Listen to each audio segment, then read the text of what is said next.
Hey, Tony Gaskins here, Hotel Chronicles.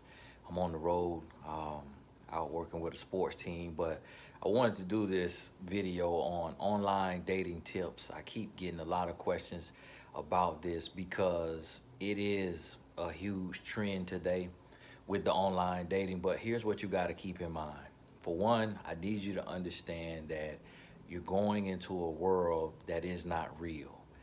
You don't know who you're meeting. You don't know their motives. You don't know why they're there. Now, you can say, hey, Tony, that's very similar to the real world, like walking at a grocery store and you meet somebody. You don't know who they are. You don't know their motives. You don't know why they're there. But it is not the same thing because the person went to the grocery store to get grocery. Online, the person got online to meet somebody. So today, men are misusing the online thing, and there's a lot of women misusing it as well. I've seen it go both ways. It's just a lot of scams going on. It's a lot of scams going on. Behind most of the scams, it is men, but now there's also women involved.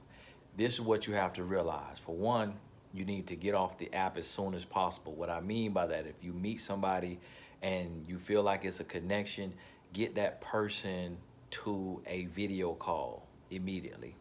Like the next day, hey, thank you so much. Great to meet you. It looks like your profile matches mine. Like we have similar interests. We have some things in common. Let's set up a Skype. What's your Skype name? If you can't get a Skype or a FaceTime with the person, then immediately it's a wrap. It's a wrap right there. That's your first sign. So let's say you get the Skype. So if you get the Skype or you get a FaceTime, now you have this conversation. If you're gonna be online dating, to be honest with you, it's good to have you a bat phone. Have a second phone. That is your online dating phone. If you can't afford an online dating phone, a second phone, then you probably should continue working on your business and focus on that versus focusing on dating right now, because that means that you still can work on your financial freedom, can work on your life.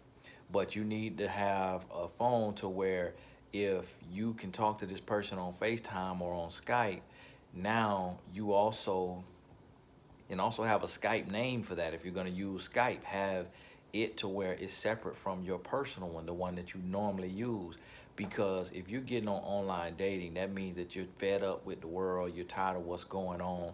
That means that you're under desperate measures. And if you're under desperate measures, you need to set up some things in place like a bat phone, a bat Skype name, a secondary name to where when you talk to somebody and you don't like them, they may continuously contact you for a short amount of time, but it's not your personal line. And so after you get past that and you get them on Skype, you get them on FaceTime, then you want to have a real conversation. You want your conversation to be at least an hour at a time. And so if you really like this person and they check off the first few things of your list or whatever, then you need to be talking to this person an hour at a time. And you need to have approximately about 10 of those conversations. And reason I say about 10 is because you need time to hear everything about this person. You need time to hear whether he or she is going to lie about the same thing. So you need to be able to listen and ask a question, but then on call 3 or 4, ask that same question again in a different way to see if you get a different answer. Now, if you pass all of that, now it's time to see where are we? Like, where do you live and how far apart? If you're in another state, if you're in another country, that's not a good match. It's not a good match. I know you believe in soulmates. I know you think, oh, what if I could meet my love and my love is across the world? No, it's not. It's not. It's just too many people out here. It's too many people out here to be going through things that add unnecessary drama and unnecessary lies and deceit, leaving room for lies and deceit and manipulation. It's just too much. Make sure the person you meet lives in your city. It's enough people in your city or at least in your county, somebody to where you're close enough to where if they get past that 10 hours, those 10 phone 1 hour phone conversations, and remember, this is not exact science. It could be 15 if you need 15. It can be 20 if you need 20. No less than 10 though, no less than 10. And if they get past that, then you need to be able to see this person in person. But here's the next thing. When it comes down, some people you may talk 20 hours by phone, and phone is not good enough. You need to be able to see their face and see that their face is the face that you saw online. And but now when it's time to meet, a lot of people, just because in the name of being grown, in the name of being ready for love, you will let a person come to your place, or you will go to that person's place because you feel like you know the person.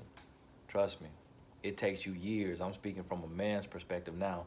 It takes you years to get to know a man. You really won't know a man inside of 2 years. Everything about him, like all the different little areas that he could be hiding. And to be honest with you, most men take a lot of things to the grave. It's a lot of things that you'll never learn about a man. If you could be with him 50, 60 years and he'll never tell you. That's just the way men are. It just is what it is. Trust me when I tell you. And so understand that you can't just invite this person into your space and be all trusting. So what has to happen here is, even if you live in the same city, the next thing is you set up a date. And if you are a woman, the man should initiate the date. You shouldn't have to initiate the date. If you've been talking to a man for more than a month and you live in reach of one another to where you can meet up for a date, and it's been more than a month and he hasn't asked you on a date, that's a huge red flag. To be honest with you, I'm gonna tell you, in this day and age, 2019, 2020, and going on 2021, if a man doesn't ask you on a date within inside of that first month, keep it moving. Just keep it moving, because he's not serious. He's juggling too many women. He has too much going on. Just keep it moving. Just that's a rule of thumb. But if he asks you on a date, the man should initiate the date. And the reason why is because you need to know that the man is truly interested. It's one thing for you as the woman to be interested, but you need to know that he's interested, because it's on him to eventually propose. So it doesn't matter if you're interested if he's not interested in that level. So he needs to initiate the date. With the date, no picking you up. So he drives himself, or however he gets there. He gets to the location and you get to the location. You might live in New York and y'all taking trains, or you walking or something. But each of you are responsible for getting to the date. Now, once you get to the date and you're at the date, of course, it should not be the movies. It should be something where you can talk, and you want to have this date be at least 2 hours, a minimum of 2 hours, and don't do anything crazy, 6, 8 hours. It's not necessary. But even if you do, and even if you hit it off, and even if it feels amazing, and even if everything in your body says, this is the one, don't go home with him. Don't let him come home with you. You go back to your place. But here's the key. When you go back to your place, you got to literally take a route you've never taken, and you got to take a little bit of extra way, and you got to be checking to make sure that he's not following you home. And you're dealing online, so you don't know if you're dealing with a serial killer, because I'll just be honest with you, a lot of y'all don't like to hear this, but a real man who has stepped fully into himself, he's not going to do online dating. A man who is honest and full of integrity, and he's really ready for love, and he's ready to be the head of a household, to be a man in submission to God and loving wholeheartedly, he's not going to be online. So you have to take extra precaution, and you got to move differently when you meet a man on an online dating site. It's different than meeting a man online, which I'll do a separate video about that. But with this guy, no going to his house, he can't come to your house, and then you got to make sure he's not following you home. And then after that, if you get past all of that and it's not a bunch of red flags, now some of the red flags in there is if he's still living with his mother, if he, doesn't have a job, if he can't afford to take care of himself, if he's not an independent. So if you live in a place where everybody needs a car and he doesn't have a car, that's a red flag. If he doesn't have a job, it's a red flag. If he's living with his mom and it's not his mom living with him because she's sick or something like that, or she's up in age, that's a red flag.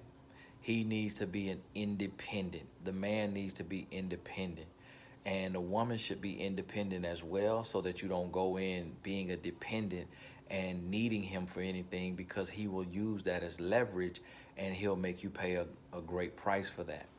So listen, that's a few rules. I can go a whole lot longer, and I may have to do a follow-up based on your questions, but make sure that if you're gonna get on online dating, set up a separate Skype account, a separate phone number. Make sure instead of getting on the phone talking that you're on a video where you can see the face, and make sure that you talk long enough to feel comfortable with this person before meeting up for a date in person. And then after the date in person, make sure that you go on multiple dates before coming inside of the house. And again, at least 10 dates. So that may, what you got to realize, them first 10 conversations can be 10 days in a row, an hour each day. Them first 10 dates could be 10 weeks, one every week, and that's what it should be. So you're looking at 2.5 months before you're in that and that's the minimum. That's if you talk to this person, this man, this woman, and you just hear the voice of God in your head saying, this is the one, this is the one.